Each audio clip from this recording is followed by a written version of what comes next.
शायद ही किसी और इवेंट ने फाइनेंस के वेपनाइजेशन को इतना क्लियर शो किया होगा जितना कि यूक्रेन पर हमला करने के बाद मेजर रशियन बैंक्स को स्विफ्ट नेटवर्क से डिस्कनेक्ट करने के डिसीजन ने किया।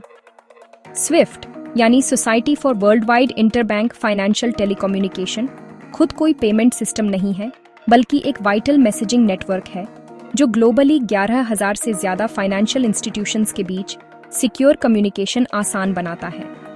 ये इंटरनेशनल फाइनेंस की मेन आर्टरी है, वह लैंग्वेज है जो बैंक्स एक दूसरे से बात करने के लिए इस्तेमाल करते हैं ताकि क्रॉस बॉर्डर पेमेंट्स अरेंज कर सकें। कई डिकेड्स तक इसे एक अनटचेबल न्यूट्रल ग्लोबल इंफ्रास्ट्रक्चर माना जाता था जो वर्ल्ड इकोनॉमी के स्मूथ फंक्शनिंग के लिए एसेंशियल था। हालांकि अर्ली 2022 में यूनाइटेड स्टेट्स और उसके यूरोपियन एलाइज ने वह डिप्लॉय करने का फैसला किया, जिसे कई लोगों ने फाइनेंशियल न्यूक्लियर ऑप्शन कहा। की रशियन बैंक्स को स्विफ्ट से बार करके उन्होंने उन्हें इफेक्टिवली ग्लोबल फाइनेंशियल सिस्टम से सीवियर कर दिया। इस एक्शन ने रशिया के लिए अपनी एनर्जी एक्सपोर्ट्स के लिए पेमेंट रिसीव करना और अपने इंपोर्ट्स के लिए पे करना इनक्रेडिबली डिफिकल्ट बना दिया।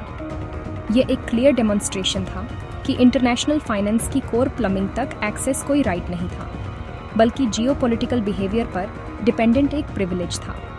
इस मूव ने हर कैपिटल सिटी में एक पावरफुल शॉकवेव भेजी, यह प्रूव करते हुए कि फाइनेंशियल इंटरडिपेंडेंस को एक फॉर्मिडेबल वेपन में बदला जा सकता है। इम्पैक्ट इमीडिएट और सीवियर था, जिससे दुनिया को यह पता चला कि इन नेटवर्क्स को कंट्रोल करने वालों के पास कितनी इमेंस पावर होती है। हालांकि इसने रशियन इकोनॉमी को पूरी तरह से हॉल्ट नहीं किया, इसने मैसिव डिसरप्शन पैदा किया और इस वेस्टर्न डोमिनेटेड सिस्टम पर हेविली रिलायंट किसी भी नेशन की वल्नरेबिलिटी को डेमोन्स्ट्रेट किया। ये एक्शन एक सिंपल सैंक्शन से कहीं ज्यादा था। ये एक स्ट्रेटेजिक मूव था ताकि एक एडवर्सरी को उसकी फाइनेंशियल ऑक्सीजन सप्लाई काट कर आइसोलेट किया जा सके। स्विफ्ट के इस इस्तेमाल ने एक पावरफुल प्रेसिडेंट सेट किया, जिससे हर कंट्री के लिए यह क्लियर हो गया कि ग्लोबल इकोनॉमी से उनका कनेक्शन रिस्क पर हो सकता है। इस एपिसोड ने ग्लोबली नेशंस के लिए कैलकुलस को फंडामेंटली चेंज कर दिया। यह अब कोई थियोरेटिकल रिस्क नहीं था, बल्कि एक डेमोन्स्ट्रेटेड रियलिटी थी। रशिया के खिलाफ स्विफ्ट सैंक्शन एक वाटरशेड मोमेंट बन गया, जिससे अल्टरनेटिव फाइनेंशियल सिस्टम्स की ज़रूरत के बारे में ग्लोबल कॉन्वर्सेशन तेज हो गई। इसने कंट्रीज़ को एक सिंगल वेस्टर्न सेंट्रिक इंफ्रास्ट्रक्चर पर